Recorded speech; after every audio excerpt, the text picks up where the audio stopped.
a quem se juntou no horário. Ora, então, agora sim, muito bom dia, sejam muito bem-vindos e bem-vindas a este que é o terceiro encontro que nós temos aqui à hora de almoço.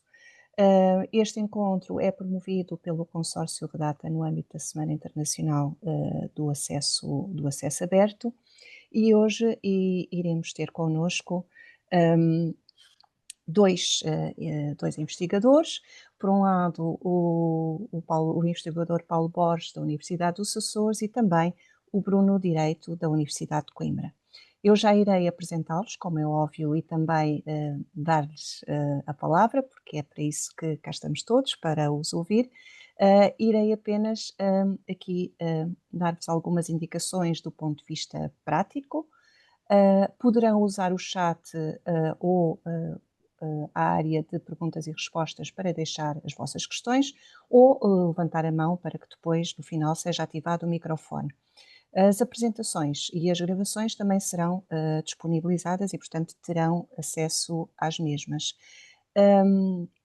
Nós vamos aqui, no caso de hoje, primeiro ouvir o professor Paulo Borges, depois teremos um período para perguntas e respostas, dado que também o professor está fora do país numa conferência internacional e, portanto, precisa de se ausentar um pouco mais cedo. E depois, então, fecharíamos com a chave de ouro, com o Bruno Direito a falar um bocadinho connosco sobre aquilo que é a sua experiência de boas práticas no projeto, nos projetos que, entretanto, se têm envolvido. Queria também salientar que esta ação faz parte do roteiro de formação do Redata. Para quem ainda não conhece, por favor, consultem o site, sobretudo a área da formação. Nós temos tido ao longo deste ano uma oferta bastante diversificada, tanto para investigadores, para curadores de dados, bibliotecários de dados, data stewards, etc.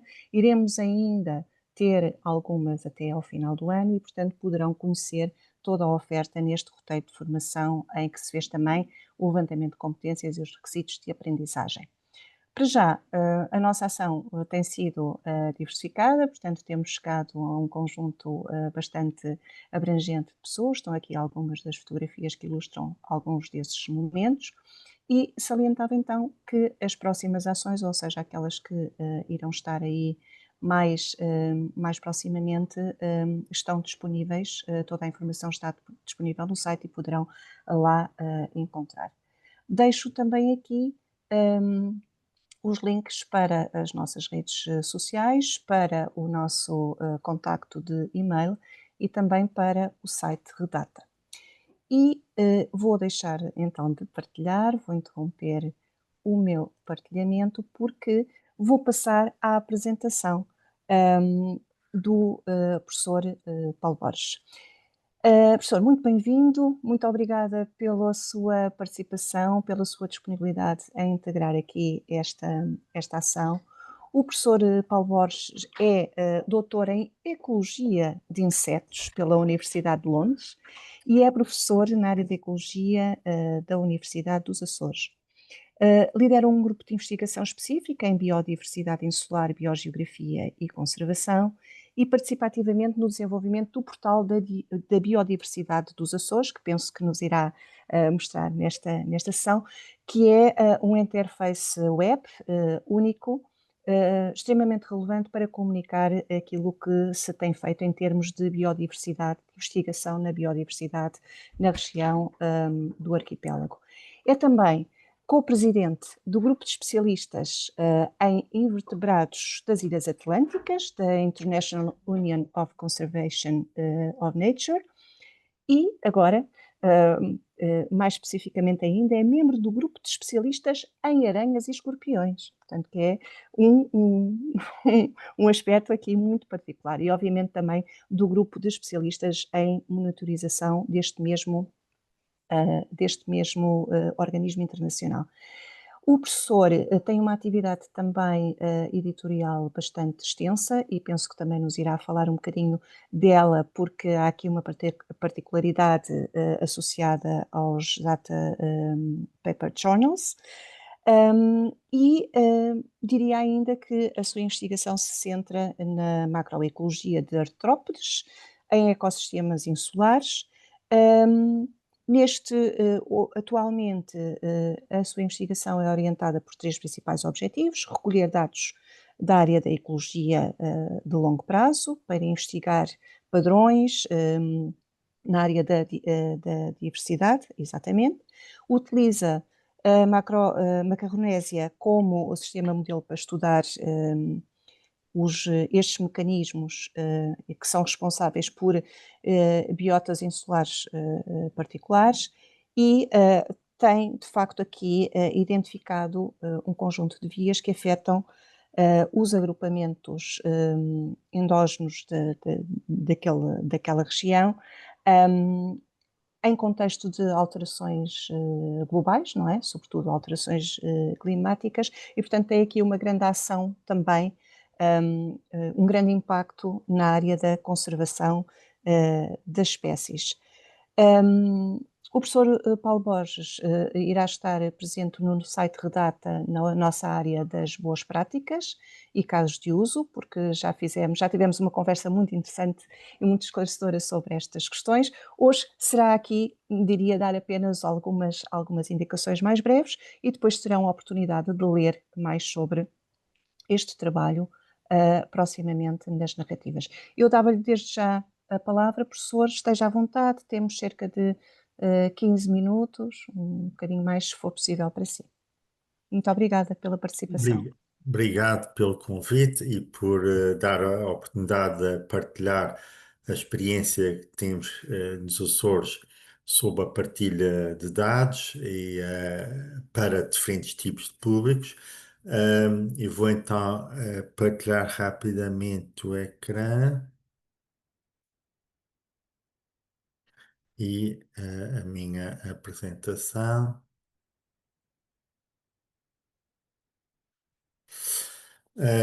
Bem, de facto, o que nós temos estado a desenvolver aqui nos Açores é tentar disponibilizar informação de biodiversidade de longo prazo, de estudos que nós temos estado a realizar de longo prazo para diferentes tipos de públicos.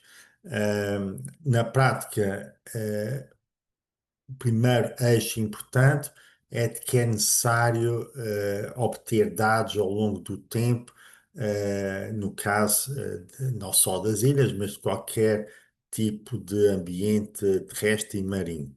E depois alinhar a obtenção desses dados com a disponibilização dos dados de forma padronizada em infraestruturas digitais apropriadas. E além de usar esses dados nas infraestruturas digitais apropriadas, publicar também esses dados em revistas científicas que publicam dados, como eu irei mostrar. Uma das regras muito importantes em dados de biodiversidade é seguir o Darwin Core, que é uma série de regras padronizadas de organizar os dados, como também daqui a pouco irei, de forma muito rápida, exemplificar. Esses dados, colocados em Darwin Core devem ser depois integrados na infraestrutura digital, mundial de disponibilização de dados, que é o GBIF, que permite mapear, e visualizar os dados de forma clara. Outro aspecto muito importante é que devemos treinar todo o conjunto de atores no processo, desde alunos a investigadores, na utilização dessas ferramentas. Uh, Normalmente, a sequência que nós usamos é que nós obtemos os dados, usamos os dados no GBIF, depois em Data Paper, num jornal apropriado, que tem a revisão clássica por referir. Vou-vos dar aqui um exemplo. Neste caso, por exemplo, criámos uma coleção que é o Azores Biota, no Biodiversity Data Journal, que já tem cerca de 71 artigos publicados desde os últimos 5, 6 anos e que envolve artigos desde térmitas, caravelhos,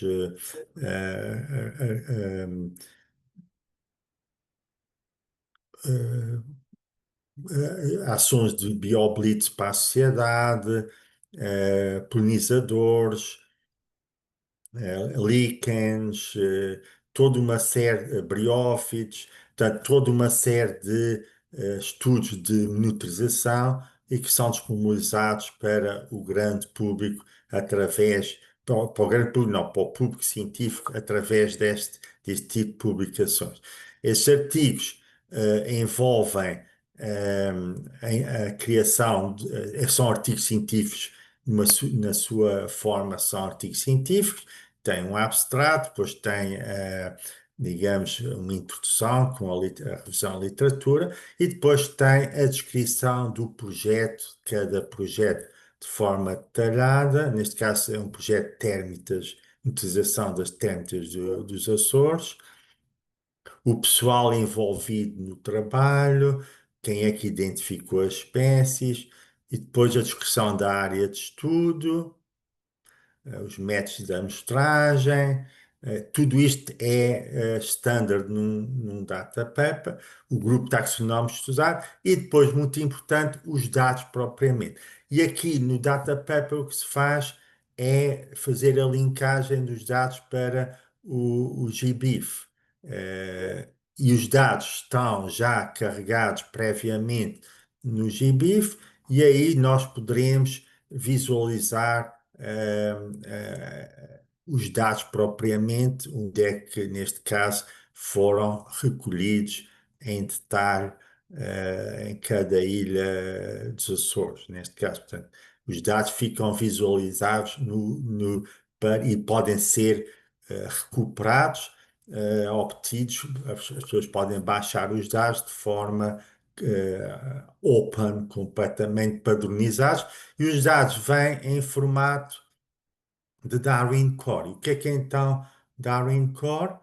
São dados em que temos uma tabela de eventos, em que temos a informação sobre os protocolos de amostragem para cada local de estudo, e muito importante, a latitude e longitude de cada local que é estudado na tabela. Portanto, a tabela de eventos são os dados detalhados de cada local, cada amostra, e depois temos a tabela de ocorrências que dá-nos, digamos, dá os nomes científicos das espécies que foram obtidas num determinado local. Por exemplo, se eu selecionar aqui um determinado local, que, deixa ver, o Event ID, um determinado local,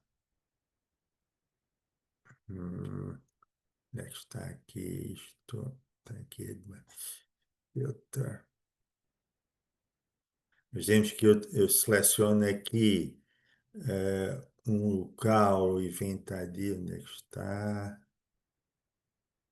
Seleciono aqui, por exemplo, um determinado local, na Ilha das Flores, e nesse determinado local temos a lista das espécies que foram mostradas naquele local preciso, e por aí fora. Esses locais, pois, claro, estão mapeados no GBIF. Portanto, o pipeline é fazer a amostra do campo, criar essas tabelas de eventos e de ocorrências, carregar as tabelas no. Só- já- Carregar as tabelas no GBIF e posso mostrar aqui o local onde nós carregamos. Então, nós carregamos as tabelas no termitas, no IPT do GBIF, em que carregamos a tabela, mapeamos a tabela e carregamos os metadados e depois vamos publicando os dados, saindo depois no GBIF e publicamos no Datapaper. Em adição, nós carregamos os dados para o grande público no portal da biodiversidade dos Açores. Se eu puser aqui o nome, por exemplo, de uma térmita, por exemplo, Brevis,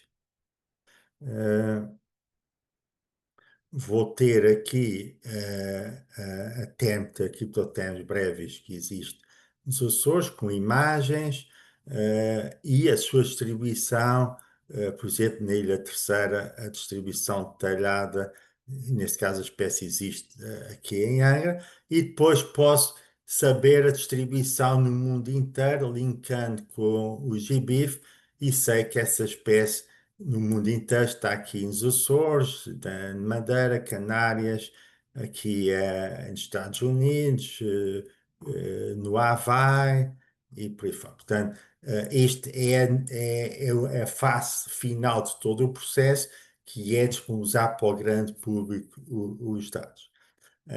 Esta, digamos, então, é a última etapa. Continuando a apresentação.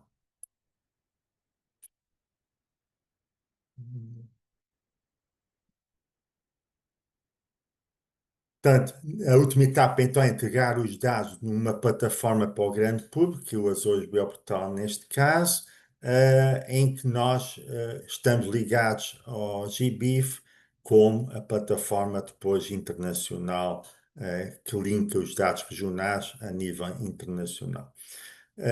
Portanto, o Azores Bioportal é muito importante também porque suporta, neste caso, também as políticas públicas de conservação nos Açores e todos os projetos de conservação que estão a decorrer nos Açores neste momento. Usamos, uma das ferramentas que usamos para monitorizar as florestas nativas dos Açores são essas armadilhas, que geram então esses dados de diversidade e permitem uma amostragem padronizada nesse caso, dos artrópodes, que é o grupo com que eu trabalho, e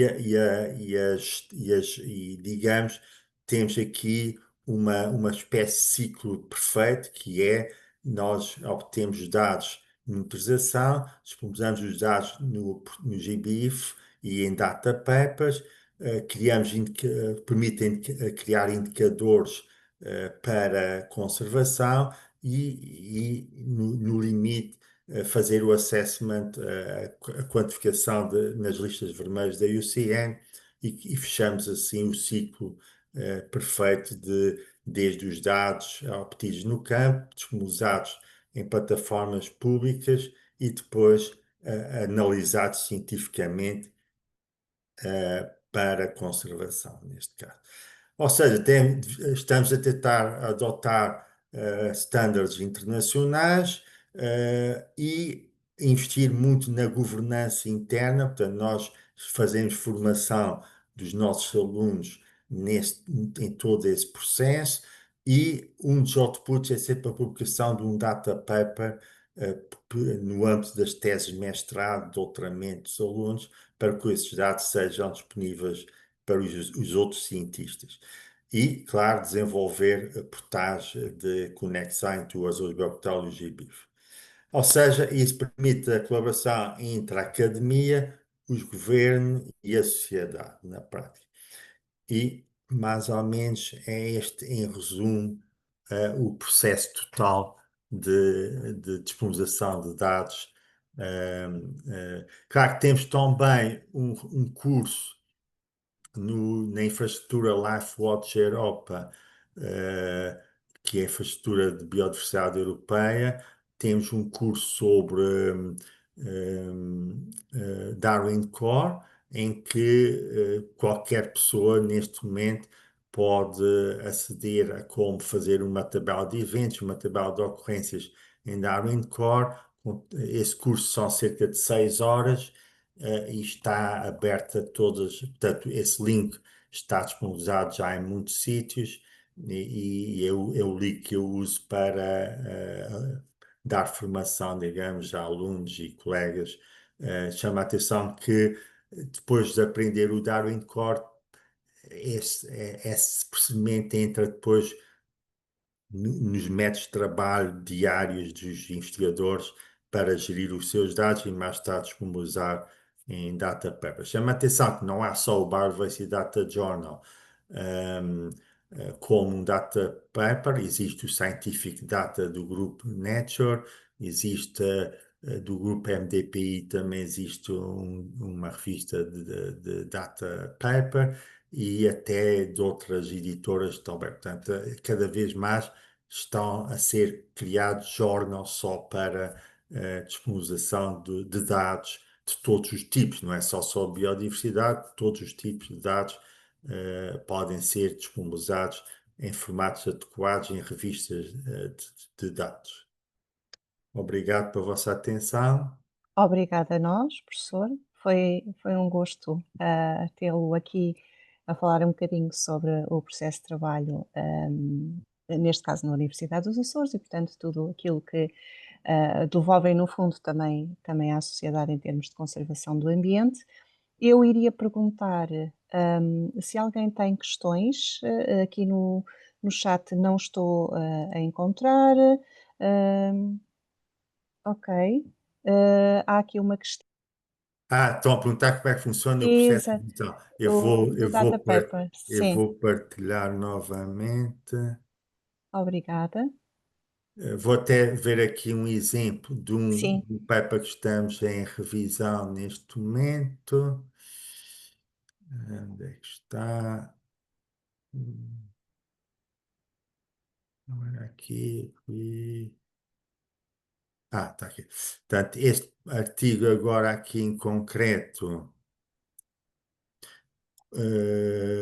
aqui já os referis já atuaram e diz aqui que temos que rever o artigo. Entrando no artigo, existem duas etapas em que o processo funciona. A primeira etapa é chamada revisão técnica do data paper. E neste caso, o que se passa é que existe um revisor da revista que vai nos indicar se existem aspectos a corrigir na própria tabela eventos e ocorrência. E se houver algo a corrigir, nós temos que corrigir e, por exemplo, posso mostrar aqui, neste caso, que nós tivemos que criar três versões do dataset no GBIF, porque o revisor da revista nos indicou incorreções, portanto, criámos o projeto no GBIF a 6 de junho, depois a 2 de julho tivemos que fazer correções e a 11 de julho tivemos que fazer novas correções. Isto devido ao revisor técnico, não são cientistas normais, é um revisor técnico da própria revista que sabe muito de Darwin Core e detecta erros nos nossos dados. Então, nós aí temos de submeter novamente. E depois existe, onde é que está? Existem, aqui já está numa segunda fase, é que nós submetemos o artigo e temos um revisor que dá-nos, quer todas essas correções no artigo, ainda não começámos a revisão, e temos que depois rever, fazer a revisão toda e fazer um reply normal ao autor. Às vezes perguntam-me, é mais fácil publicar um artigo científico normal ou um data paper? Depende. Às vezes um data paper dá muito mais trabalho, porque tem essas duas etapas. Primeiro tem a etapa de revisão técnica, que é às vezes difícil, porque obriga-nos a rever o dataset em diferentes formas.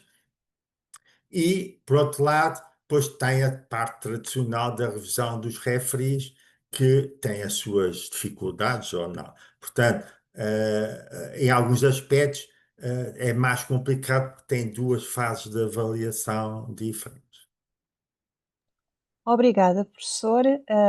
Já agora eu iria, antes da questão da Maria, iria só perguntar: este processo de revisão é fechado, portanto, não é público, o processo em si. É Sim, uma revisão por pares fechada, é sim. uma revisão em Sim, não é qualquer aberta, revista sim. científica, é Sim, por sim. pares. Ok. Muito bem, muito obrigada. Então, temos aqui a Maria Paola que pergunta se este journal, o Biodiversity Data Journal, aceita só dados de biodiversidade terrestre ou também de biodiversidade marinha? Sim, a Marinha, sem dúvida. Posso mostrar aqui ehm, algum artigo, se nós tínhamos da parte marinha. Uhum, Como exemplo, Marine Alga Seaweeds uhum, from Fayal Island, e temos um artigo sobre as algas e temos de peixe, já temos artigos de peixe, de tudo, portanto, aceita qualquer tipo de artigo. Vou ver se faço aqui o link para o GBIF dos dados. Onde é que está? Portanto, aceita qualquer dado uhum, e depois, claro, hum, não tem que ser só zonas costeiras. Aqui, neste caso, são zonas costeiras da Ilha do Faial. uhum, Mas podem ser dados mesmo de. Nós temos artigos de peixe, etc. Portanto, não, é de tudo. Até temos sim, agora. Temos artigos um artigo agora que vai sair saiu de micorrizas, vai sair agora um artigo de bactérias, é tudo. uhum, Tudo o que seja possível mapear geograficamente é possível de fazer. muito bem. Muito obrigada pelos esclarecimentos. Não há mais questão nenhuma que queiram apresentar ao professor Paulo. Vamos fazer aqui um compasso de espera. Não havendo professor e sabendo que está muito constrangido por esta questão de estar fora num congresso internacional e ter outros compromissos, eu vou agradecer a sua participação. Foi uma participação muito esclarecedora, apresentando aqui inclusivamente todos os sites e permitindo também que nós víssemos exatamente qual é o fluxo de trabalho em termos de gestão de dados de investigação. Agradeço por isso. Um, e pronto, iríamos então dispensá-lo para poder continuar a sua vida em Copenhaga, e agradecendo mais uma vez todo o interesse neste projeto e toda a colaboração. Não se esqueçam também que foi feita uma entrevista aprofundada ao professor Paulo Borges, que vai construir uma narrativa e que estará proximamente, durante aqui o mês de novembro, certamente disponível no site do Redata. Portanto, é uma questão depois também poderem saber mais sobre o trabalho do professor. Só queria ainda chamar a atenção para um Diga. aspecto é que muitas das pessoas perguntam se não há um perigo de disponibilizar os dados assim de uma forma tão clara. Eu digo que eu tenho visto mais vantagens do que desvantagens. Claro que uma possível desvantagem é a partir do momento que nós publicamos o data paper, qualquer investigador no mundo inteiro poderá citar apenas os nossos dados e usá-los num artigo científico muito interessante. Até já me aconteceu os meus dados serem utilizados para artigos na Science e Nature e nem me convidaram para ser coautor. Mas também, mais frequentemente, convidam-me para ser coautor em artigos em que querem usar os nossos dados dos Açores, porque acham que é importante a nossa contribuição na interpretação do artigo, etc.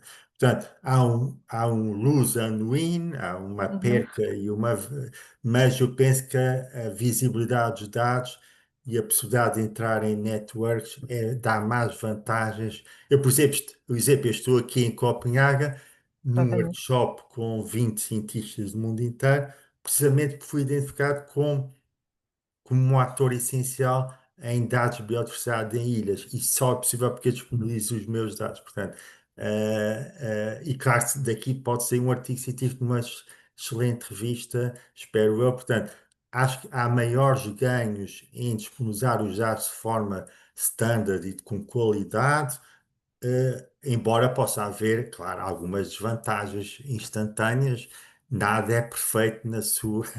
Claro, claro.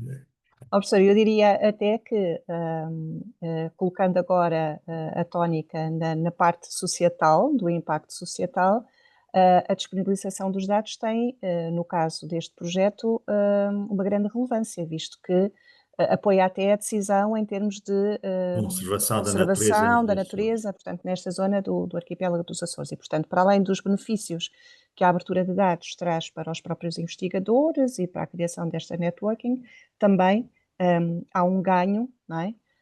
Muito particular em termos de sociedade e, portanto, é algo bastante relevante também. Sem dúvida, sem dúvida. Pronto, Obrigado pela professor, vossa então, muito obrigada, atenção. está bem? Vamos nos despedir então e vamos aqui ficar com o Bruno. Está Bom bem? Até dia, à então. próxima e muito obrigada. Obrigado, obrigado. Obrigada. Então, enquanto o professor Paulo então sai, vamos ficar aqui muito bem acompanhados pelo Bruno Direito. Eu vou fazer uma breve apresentação também do Bruno. O Bruno também já é muito conhecido na comunidade, todo o trabalho que ele tem desenvolvido, mas merece aqui umas palavras também de enquadramento. Então, o Bruno fez o percurso académico na Universidade de Coimbra, na área da Engenharia Biomédica, tendo também realizado na mesma instituição o doutoramento em Ciências e Tecnologias da Informação. É igualmente na Universidade de Coimbra que desenvolve a sua atividade como investigador, no caso no Centro de Informática e Sistemas, sendo ainda membro do Laboratório Associado de Sistemas Inteligentes. Um, Agora começa a parte interessante, que são, para quem não é destes domínios científicos, tem sempre maior interesse e maior curiosidade. Os interesses do Bruno passam pelas questões ligadas aos processamentos de sinais, reconhecimento de padrões, neurociências computacionais e os interfaces que são necessários à exploração das nossas redes neurais e que permitem, no fundo, estudar a função cerebral aplicada aqui, e é isso também que é muito relevante neste trabalho, a novas estratégias de neuroreabilitação. Portanto, aqui um impacto muito grande ao nível, ao potencial impacto ao nível do indivíduo. Um, Tem um projeto muito interessante que se chama Playback the Music of the Brain, cifrando as emoções evocadas por sons musicais no cérebro humano, em que utiliza técnicas específicas para explorar a representação neural da música e o seu conteúdo emocional. É membro do Redata, já nos concedeu uma entrevista muito interessante em que ficámos a aprender imenso e cuja narrativa já se encontra disponível no site do projeto. Nesta entrevista fez-se acompanhar por dois colegas que também foram muito relevantes neste processo, o Alexandre Sayal e o João Pereira, e em conjunto falaram-nos do contributo da reutilização e partilha de dados de investigação para a descodificação de emoções provocadas pela música, portanto, que é uma área bastante particular. Bruno, a palavra agora é tua, faz favor. Muito obrigada pela tua participação. Muito obrigado pelas palavras simpáticas da introdução.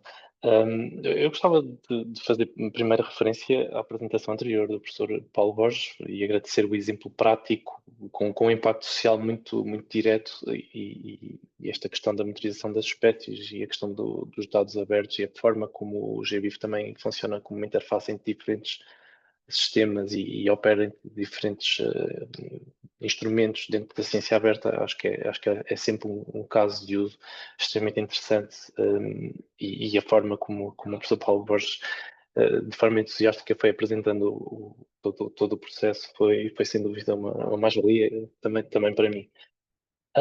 Então, passando em particular para o projeto, eu vou tentar ser o mais rápido possível para dar tempo depois a haver questões, nomeadamente as que possam ser mais ao nível da investigação que fazemos. Eu preparei um bocadinho a apresentação no sentido de olharmos para o processo.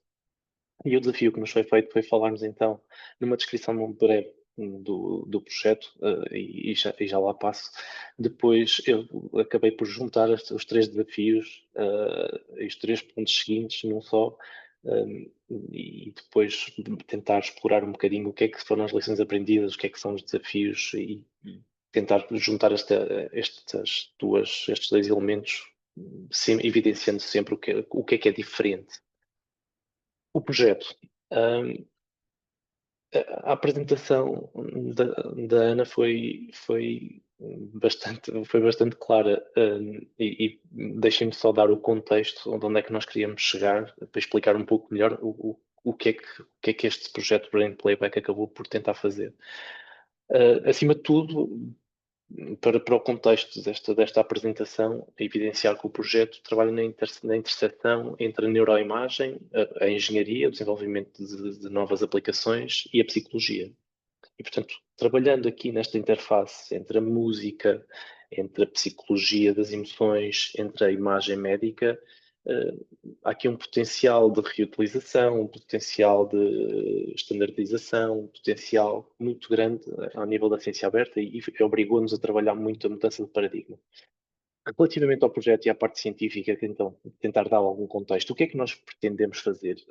E certamente que muitos de nós trabalham com wearables e usa cada vez mais relógios inteligentes. E a verdade é que nós já estamos cada vez mais expostos a esta ideia de biofeedback. E controlamos muitas vezes os nossos comportamentos tendo em conta instrumentos eletrónicos que permitem fazer a monitorização de sinais biológicos. O neurofeedback vai um pouco além disso. Em vez de olharmos para um sinal biológico, como o sinal cardíaco, como a transpiração, ou como a temperatura, nós olhamos diretamente para o sinal cerebral.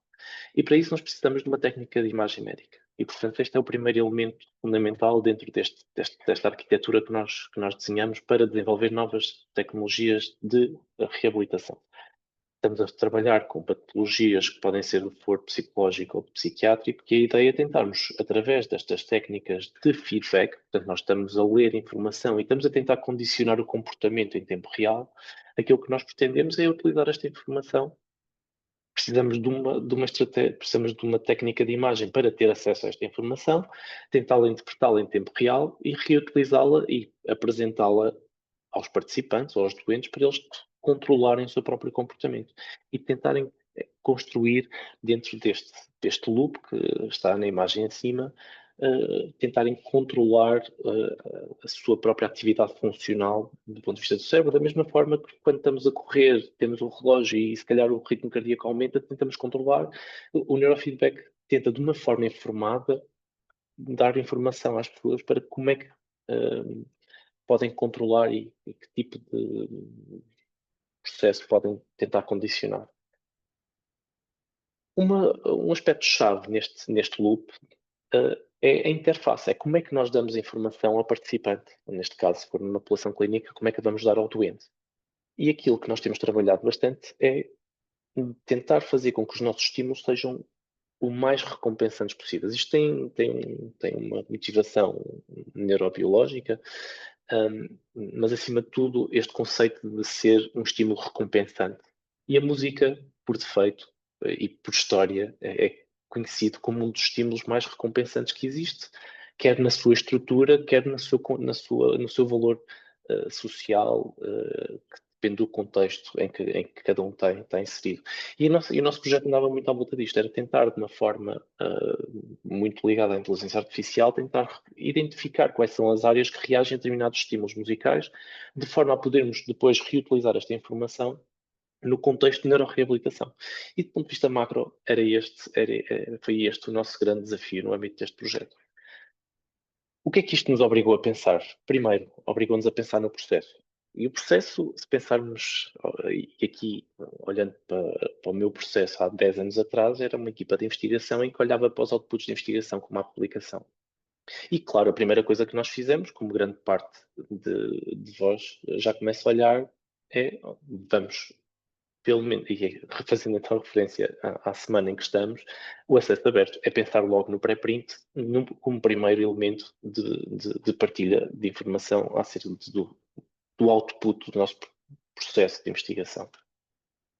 Mas, na verdade, nós continuamos a evoluir. E, portanto, nós neste momento já não olhamos apenas para a publicação como um output de investigação, mas já olhamos para o modelo, já olhamos para o código, para todas as pipelines que nós desenhamos e para os cheios de dados, como tão bem explicou o professor Paulo Borges na apresentação anterior.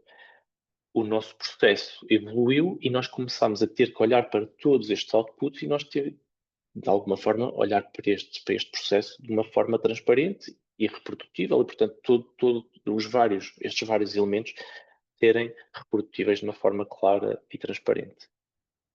Mas quando olhamos para este processo, não podemos olhar apenas para o processo do ponto de vista de outputs. Nós temos que olhar como é que nós chegamos e quais são as infraestruturas, quais são os agentes com os quais nós temos que interagir durante o processo, de forma a tentarmos facilitar o nosso próprio trabalho.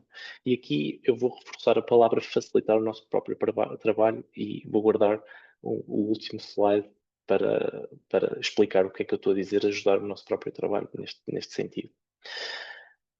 Há aqui duas coisas que são absolutamente fundamentais quando pensamos em dados, sobretudo aqui quando estamos a trabalhar com a imagem médica.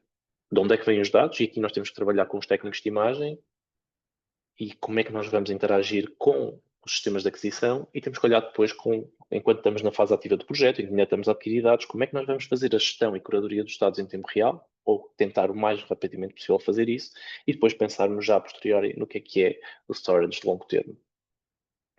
Começamos a pensar em como é que devemos interagir, como é que estas várias coisas interagem, vamos pensar que a publicação é fundamentalmente a parte mais centralizadora de toda esta informação, mas há imensas interações entre estes elementos. Portanto, o nosso técnico de imagem provavelmente é aquele que vai ser mais responsável por nos dar os cheios de dados, sendo que provavelmente vai nos dar um formato Leica, se olharmos para a imagem médica, e depois nós vamos ter que fazer alguma coisa para traduzir para um formato mais aberto, mas vamos ter que interagir com ele e perceber como é que nós vamos melhorar este processo.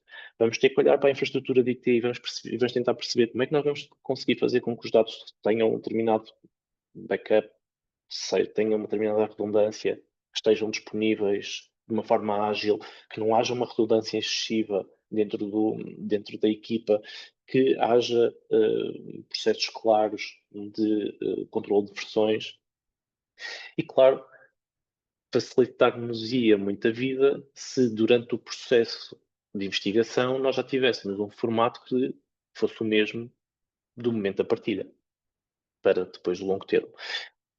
Esta evolução ao longo do tempo obrigou-nos a repensar a infraestrutura dentro do próprio centro de investigação. Eu agora estou no Centro de Informática e Sistemas. Este processo começou quando eu ainda estava no CIBIT, que é um centro de investigação mais ligado à imagem médica, que tem todas estas técnicas de imagem. E na altura, uma das coisas que nós tivemos que pensar, deem-me só um segundo, eu não sei se conseguem ver o meu rato, mas esta parte à esquerda será a parte mais clínica. O centro de investigação também tem uma componente clínica que trabalha diretamente com seguradoras e Serviço Nacional de Saúde, mas aquilo que nós tivemos imediatamente que fazer foi pensar com o DPO como é que nós havíamos de tornar o processo o mais transparente possível e o mais seguro possível relativamente aos dados pessoais. E uma das primeiras coisas que nós pensamos é que, ok, então vamos trabalhar num paradigma de privacy by design. Portanto, nós vamos pensar desde logo como é que nós devemos extrair os dados e durante o processo de investigação pensar imediatamente nos dados já pseudonimizados. E, portanto, nós quando pensamos na investigação construímos este sistema e este processo de só o data manager é que tem acesso a esta matriz de conversão. Os dados são extraídos para um pequeno servidor, mas já estão numa fase, desta fase já estão pseudonimizados e a partir daí já há alguma redundância já pode haver alguma redundância dentro desta segunda fase, porque já está a parte de privacidade assegurada. Portanto, a lição número 1 será a quantidade de passos iterativos que nós fomos construindo, quer ao nível dos outputs, quer ao nível da interação com os agentes e com os serviços com os quais tivemos que interagir. A segunda fase a segunda lição tem a ver com as fases do projeto. E nós pensamos muitas vezes, e certamente que já ouvimos e já vimos inúmeros formatos do ciclo de vida de dados de investigação, mas a verdade é que isto começa, grande parte das vezes, muito antes. Começa quando ainda estamos no pré-financiamento a pensar nas ideias. Enquanto estamos a pensar nas ideias, se calhar aqui a proposta é começarmos a pensar imediatamente na parte do planeamento, porque essa parte do planeamento, quer seja do ponto de vista da gestão de projeto, quer seja do ponto de vista da gestão da infraestrutura de dados, é fundamental, nomeadamente para cabimentar despesa e para adquirir storage dentro dos centros de investigação, no limite. E, portanto, há aqui toda uma camada operacional que deve ser pensada ainda a priori do próprio projeto. Isto é uma das lições que fomos tendo e que agora nos próximos projetos temos tido cada vez mais em atenção antecipar um pouco esta conceptualização do que é a gestão de dados. Se pensarmos então efetivamente na componente do ciclo de vida de dados de investigação, já estamos a pensar então neste formato, e aqui certamente que encontraram outros, eu reduzi aqui estas 6: criar, documentar, analisar, armazenar, partilhar e preservar. Este ciclo fecha com a parte do reuso. Mas se pensarmos então na parte de planeamento, da documentação, cabimentação de recursos, estamos quase a priori ou na parte de criar. Depois de definirmos os metadados, implementar do ponto de vista operacional a definição dos metadados e a documentação dos metadados. Depois, na parte de análise, temos de ter muito cuidado se quisermos então criar o output de métodos, temos de ter o controle de versões completamente implementado dentro da equipa de investigação. Depois, relativamente ao armazenamento, temos que interagir com os técnicos das tecnologias de informação que estão a servir de suporte e trabalhamos com eles a gestão da infraestrutura. E depois, na parte da partilha, seleção e condições de acesso, e aqui interagir com o DPO e tentamos perceber se o nosso processo foi bem conduzido relativamente a dados pessoais, como é que devemos controlar e o que é que nós podemos partilhar. Se queremos partilhar os ROS, se queremos só partilhar os resultados finais, todo este conjunto de interações e de etapas que vamos passando. A proposta que vos faço é que, na verdade, as fases do projeto, quando nós pensamos olhando para trás, eu já não vejo o ciclo como um ciclo. Eu vejo um conjunto de etapas que interagem de uma forma completamente fluida, porque muitas das coisas vão sendo dependentes umas das outras. E se nós pensamos, por exemplo, na parte do planeamento, a parte do planeamento é fundamental para cabimentar a despesa, para saber quanto é que nós vamos gastar em discos e, portanto, o nosso centro de investigação vai ter que comprar discos. São relações que se começam a exercer entre as diferentes etapas. Nós pensamos em ciclo, mas a interdependência entre fases é extremamente complexa e quanto maior for o grau de planeamento, e aqui se repararem, grande parte das setas sai da parte do planeamento, diria que o processo como um todo acaba sempre por melhorar. Não queria também deixar a nota da standardização. Portanto, dentro desta área há um standard da comunidade que é bastante usado e é provavelmente neste momento o standard mais usado da literatura e é aquele que nós implementamos internamente. E a ideia que eu também gostava de passar é que não é apenas o trabalho que nos dá passar para este formato, mas aquilo que nós podemos usufruir a partir do momento em que passamos para este formato, nomeadamente através de criação de pipelines que depois são reutilizáveis para outros projetos e, na verdade, para outras equipas que não a nossa, porque desde que estejam no formato, a utilização é muito mais fácil, ou pelo menos é muito mais fácil adaptar para diferentes projetos, porque depois já só mudam pequenas características associadas ao projeto. E facilita, e evidentemente, estando no standard, facilita bastante a curadoria dos dados. Por fim, a lição número 3, o reuse. E o reuse, pensar em duas dimensões do reuse. O reuse em equipa, e nós estamos na academia, há muitas questões que estão associadas a recursos humanos que entram e saem por questões de formação, pode ser alunos que estão em tese de mestrado, e portanto a utilização de standards e a utilização de pipelines muito bem definidas de como é que se criam estes outputs e de standardização é fundamental para manter algum grau de reutilização dos dados internamente. E nós pensamos sempre nesta questão da standardização quase no momento da partilha, mas muitas das vezes ignoramos que o potencial de reutilização primário é dentro da própria equipa e dentro do próprio consórcio, no limite, ou dentro do próprio centro de investigação, potencialmente o próprio PI pode vir um ano mais tarde, pode ter outra ideia. E se aquele recurso humano que interagiu diretamente com os dados desapareceu, não havendo a documentação e não havendo toda a fase de planeamento, potencial reutilização muitas vezes desaparece bastante.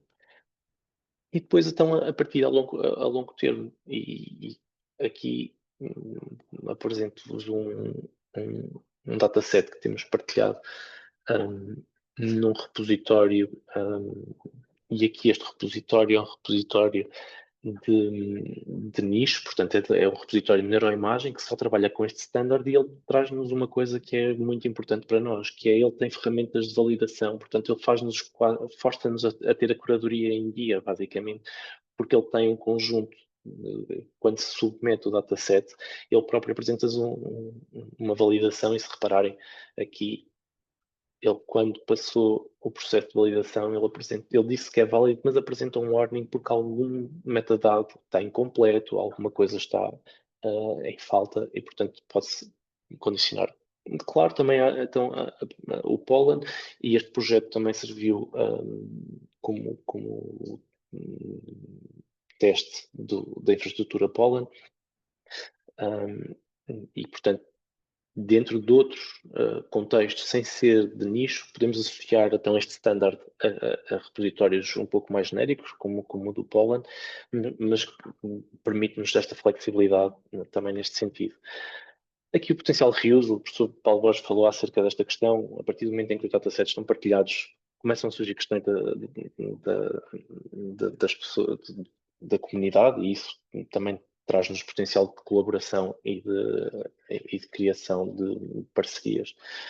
Para terminar, e voltando àquela ideia de como é que algumas dessas coisas nos podem ajudar, eu acabei por nunca utilizar este título, mas este é um título que me acompanha há cerca de 10 anos.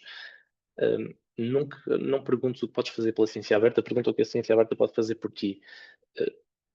Muitas das vezes eu ouço muitos colegas a falar do encargo associado à ciência aberta, sem nunca valorizar efetivamente o contrário. É aquilo que a ciência aberta nos pode aportar, acima de tudo, o que é que a melhoria do processo pode nos ajudar no dia a dia, e este é um processo iterativo, que eu gostava que as pessoas também tivessem cada vez mais consciência, que também há vantagens quando avançamos para este tipo de novos paradigmas. Muito bem, Bruno, muito E ficamos por aqui. obrigada.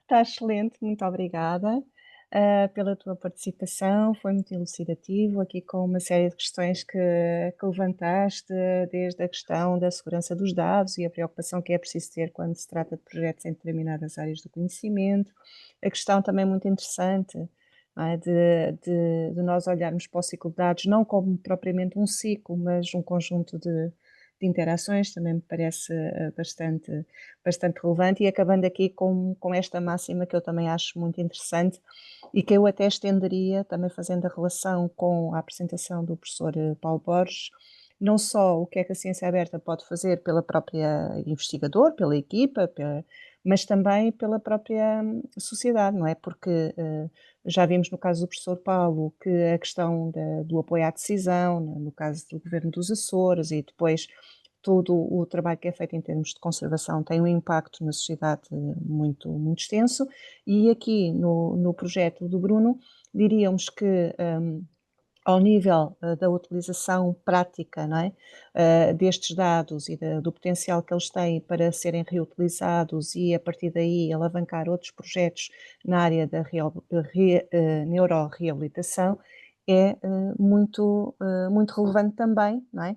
Sobretudo para, obviamente, para os indivíduos que carecem desse apoio.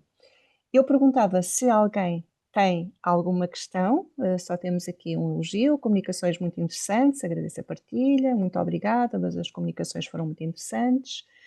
Questões que tenham, agora, no caso do projeto do Bruno, alguma questão que vos tenha suscitado esta apresentação? foi de tal maneira elucidativo que não há.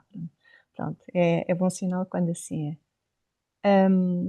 Bruno, eu não queria estar a fazer perguntas, porque eu tenho várias perguntas, mas em algumas delas, como já interagi contigo noutro contexto, também já sei as respostas e, portanto, não queria propriamente estar aqui a fazê-las. Portanto, eu valorizava novamente esta questão muito interessante de olharmos para o ciclo de vida como um conjunto de interações, e acho que levamos daqui da tua apresentação muito essa ideia. E depois todos os cuidados que é necessário, e sobretudo esta perspectiva de que a ciência aberta tem, obviamente, os seus custos, não é? Custos de trabalho, custos para a própria equipa, etc., mas tem muitos benefícios, e os benefícios vão desde a própria equipa, não é? Portanto, revertem para a própria equipa, mas revertem também para a sociedade e os indivíduos, tal como vimos nestas duas apresentações de hoje. Pergunto mais uma vez, alguém tem alguma questão? A Rosa diz, obrigado pela apresentação. Como gestora de ciência no Centro de Ciências Sociais e Humanas, tenho alguma dificuldade em convencer os nossos investigadores a publicarem acesso aberto. Quando falo de dados de investigação, ainda é mais difícil, com medo de plágio ou uso indevido. Que argumento sugere que poderia usar para tentar convencê-los? É a pergunta. Um, É claro que nunca é uma questão absolutamente trivial as mudanças de paradigma. E essa é a primeira reflexão. Uh, eu diria, apesar de não ser a melhor prática, eu acho que a melhor forma de ir mudando o paradigma é pelo menos o período de embargo até a aplicação. Sendo que cada vez mais aquilo que eu tenho sentido é que até a lógica passou a ser claramente a publicação de dataset tão cedo quanto possível. Uhum. E em áreas extremamente competitivas. Acima de tudo, porque os paradigmas, sobretudo na área em que trabalho, são muito orientados para perguntas muito específicas e, portanto, se o processo for conduzido dentro das práticas a pipeline completa de ciência aberta, portanto, publicar a hipótese ainda antes, depois publicar os dados, já está quase vinculado que aquele dataset vai responder àquela hipótese. E, portanto, elimina, se o processo todo for conduzido dentro desta lógica de ciência aberta, em que há um pré-registro do estudo, depois há um dataset que fica associado ao pré-registro, decorre naturalmente que o paper vai ser o resultado daquele dataset e é difícil roubar. E aqui esta palavra roubar sempre entre aspas, porque os dados passam a estar públicos e, portanto, são passíveis de ser reutilizados. Mas, acima de tudo, ter noção que o processo ficando completo, no sentido em que há pré-registro daquela ideia e aqueles dados vão responder a esta pergunta, a partir do momento em que estão disponibilizados, não há problema nenhum, e aqui é a lógica de utilização secundária. Muitas das vezes o raciocínio que é colocado mas eu posso me lembrar de uma ideia daqui a 2 anos para reutilizar estes dados e eu não quero que me roubem.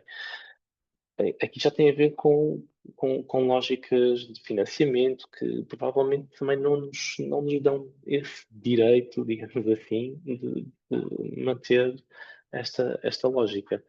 Portanto, há aqui um equilíbrio que também temos que ir encontrando e de mudança de paradigma de uma forma gradual. Eu diria que a melhor forma é mostrar o processo todo, que no final vai nos dar mais outputs, vai nos responder à pergunta que nos levou ao financiamento, no limite, e o resto virá, assim, grande parte das vezes, o resto virá até com uma contribuição positiva, porque grande parte das vezes o que vai acontecer é a criação de redes e a criação de colaborações e não tanto esta questão do perder o dado para alguém que foi mais rápido que eu a fazer a análise ou algo assim do género. Se o processo for um processo completo e transparente, eu viria ao contrário.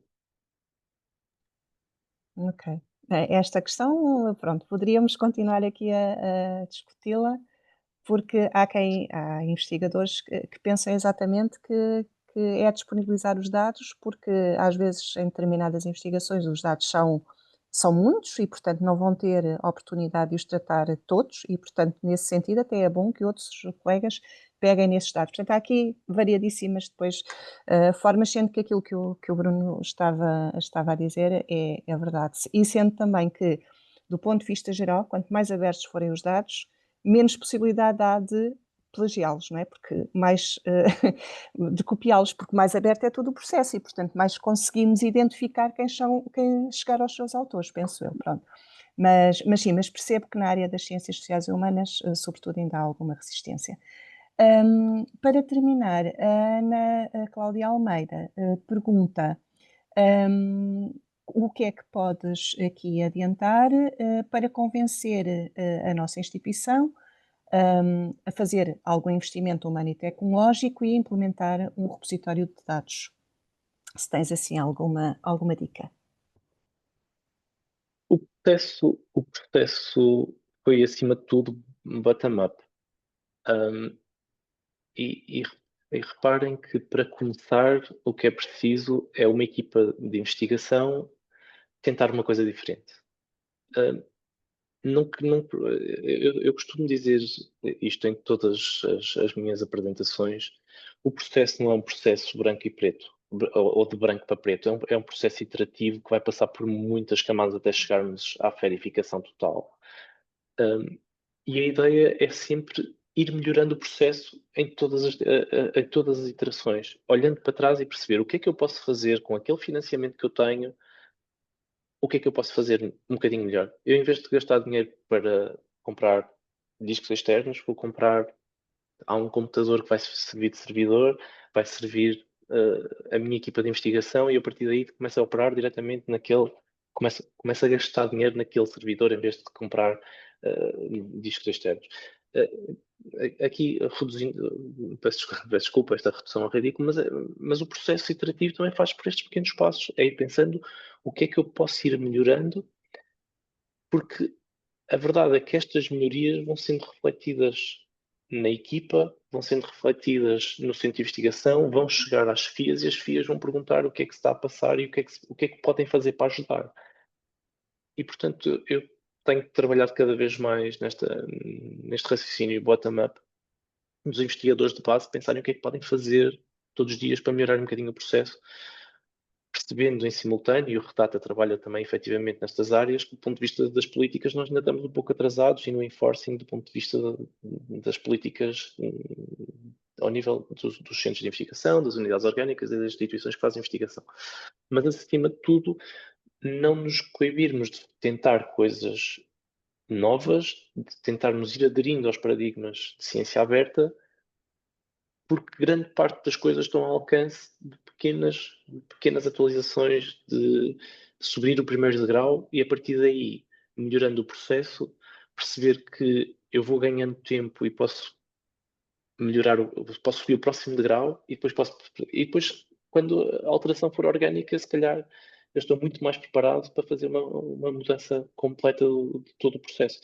Portanto, eu diria que o convencimento é feito também ele de forma iterativa. Não precisamos ser absolutamente disruptivos no primeiro dia. Gostaria que assim fosse, mas, acima de tudo, tentando ir perceber onde é que eu posso melhorar, onde é que é mais fácil melhorar, onde é que não vai ser tão disruptivo para a investigação e para as carreiras de cada um, é verdade. E tentar ir melhorando o processo, e isso vai criando o seu próprio lastro, e isso depois vai condicionando depois toda a estrutura. Muito obrigada, Ana. Não sei se ajudou aqui, ok, verdade, agradeço muito. Bem, se ninguém tiver mais questões, com muita pena minha, vamos ter mesmo que terminar, portanto já passámos um bocadinho aqui da uma. E eu agradeço mais uma vez ao Bruno a disponibilidade para colaborar connosco. Agradeço, obviamente, também ao professor Paulo, que já não está, mas que foi aqui também muito importante. Penso que ficaram aqui um conjunto de questões, de ideias até para trabalharmos todos e para continuarmos nesta luta em prol da ciência aberta. É um caminho, portanto, é um caminho que se tem feito, é um caminho que se vai continuar a fazer e que, portanto, nesse sentido, estaremos todos, enfim, no mesmo barco para levar tudo isto adiante. Eu agradeço a todos os participantes que se mantiveram connosco até ao final. Volto a salientar que o Redata, o consórcio que promoveu esta atividade, ou este conjunto de webinars, tem um site, ele está aí, vai sendo alimentado.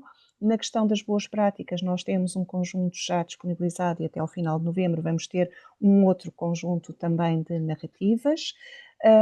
Poderão saber mais sobre o trabalho do Bruno e, durante o mês de novembro, também sobre o trabalho do professor Paulo, sobre o trabalho do Ricardo Agarias, que esteve ontem connosco, e por aí adiante.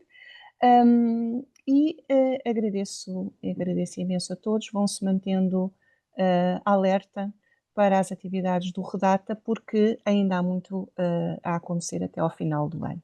Muito obrigada a todos, despeço-me e uma boa tarde. Muito obrigada.